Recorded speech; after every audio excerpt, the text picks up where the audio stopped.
And what I love the most about this show is that we always tell you the truth. So I'm going to start the season with the most personal show I have ever done. Now this year, I'm asking you to share your stories in your own words because I believe that the power of one powers us all. And if I'm asking that of you, I have to be willing to share my own story. So today, my truth. My mother was recently diagnosed with Alzheimer's.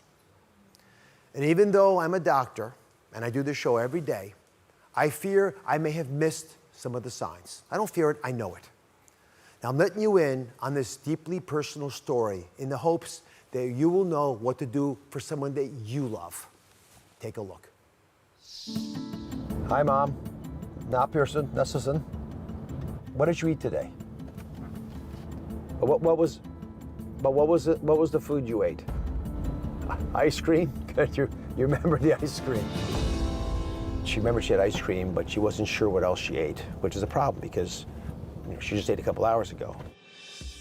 A couple months ago, I got news that hit me like a gut punch. My mom has Alzheimer's.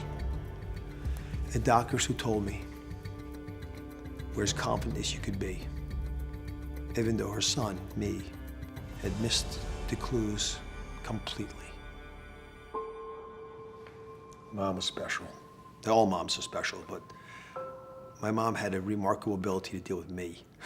And I was not an easy kid. I think both my parents were proud of me. My father never told me. My mother always told me. And I got absolutely complete and unadulterated love for my mom at every level of my existence. I loved having my mom on the show, but in the beginning, I didn't know what we talk about, and she actually Skyped in from Turkey, and she was a hit. I inhale all the fresh air, and I feel very well. Well, you look beautiful, Mom. I love you. Thanks for coming on. Thank you very much for inviting me. I must tell you, though, I love your show. She came out on the show as recently as 2.5 years ago, completely coherent. I have to say thank you very, very much. You're such a good nurse. Thank you as well. And especially you, Dr. Scott. Now my sister just sent me a video that I think demonstrates that to anybody you'd recognize she has a big problem. Hi, Mommy. Hi, love. What are you doing? I am making up my face, so I wait to get prettier, more prettier and prettier. And then I will go with my mom. She says she's going with her mom, who died from Alzheimer's. But you can see why, as a caregiver, I get worried. Because I can't let my mom make decisions if she thinks she's talking to my grandmother. This picture, I think, is the best reflection of what Alzheimer's can do to you. And you can see how beautiful my mom's eyes are, but she's not processing what she's seeing like she used to. This is a painful picture to look at because my mom doesn't remember Daphne anymore. Gosh, they had a good time together.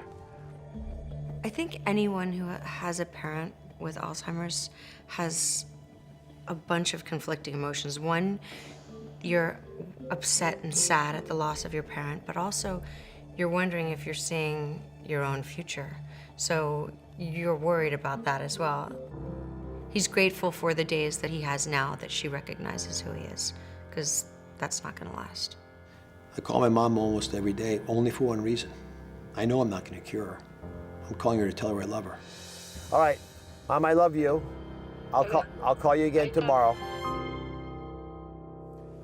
I want to share this journey with you because in learning, there is teaching. I asked my good friend Maria Shriver to be here today because she has walked in these shoes. Her own father, one of the greatest Americans, man who shaped this country, Sergeant Shriver, was diagnosed and eventually succumbed to the disease at age 95.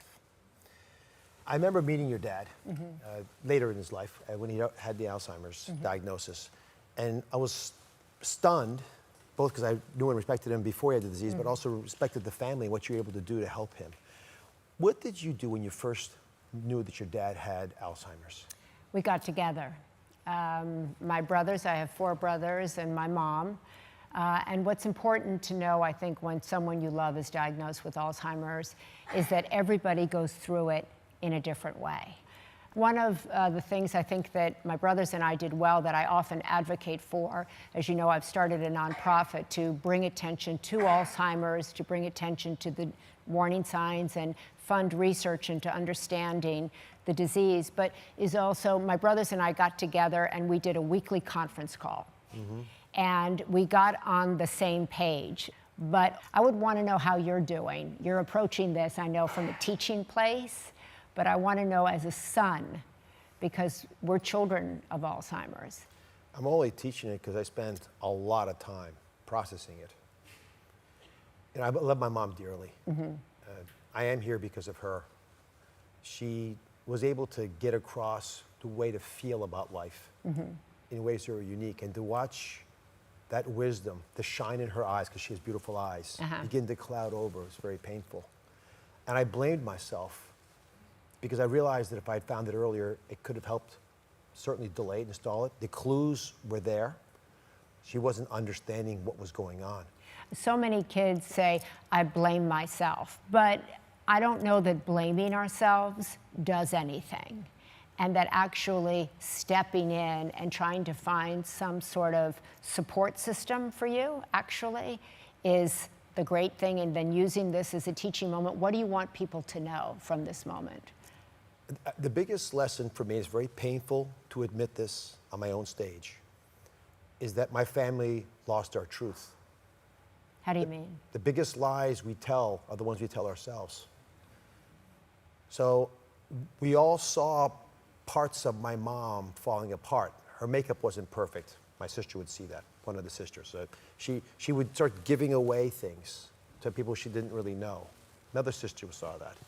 She would argue with me about a therapy I wanted to give to my dad, even though normally she trusts my judgment. She's been on the stage. She's spent time with all the audience. She's a smart woman. She should never have pushed back on these ideas. And my dad was the ringleader because they were married 60 years. He couldn't deal with the possibility that the woman he loved had Alzheimer's. Could you deal with the possibility? I had trouble dealing with it. I remember I was in Turkey when the neurologist came in to say, we put her through a mental status test and she flunked. And as I was just dealing with that gut punch, my dad said, that's not possible, you're wrong. And my father's a doctor and a strong-willed man. And they switched neurologists.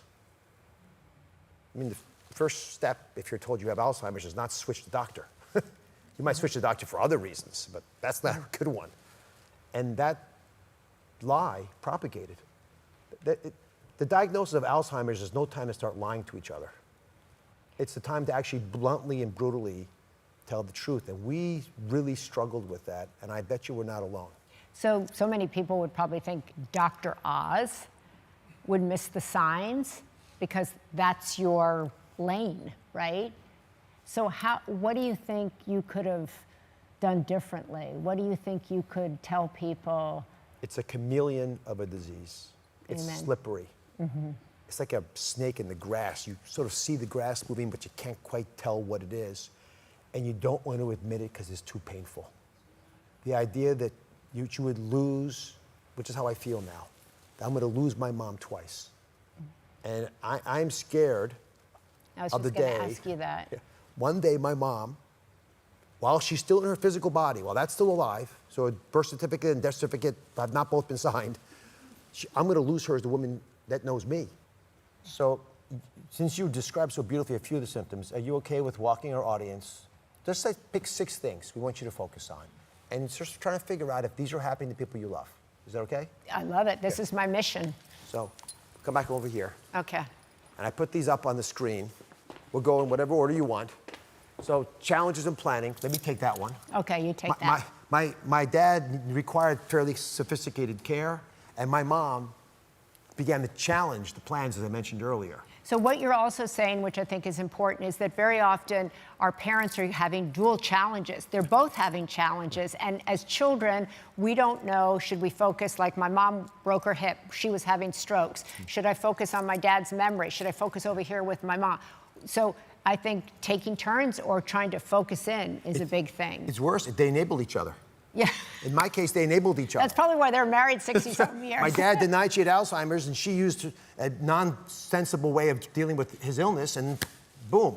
All Okay. right, so challenges of planning, difficulty completing tasks, confusing time and place. This became a big deal. My mom would say, well, why don't you come over for lunch? I said, Mom, you're an 11-hour flight from me. I'm not near you.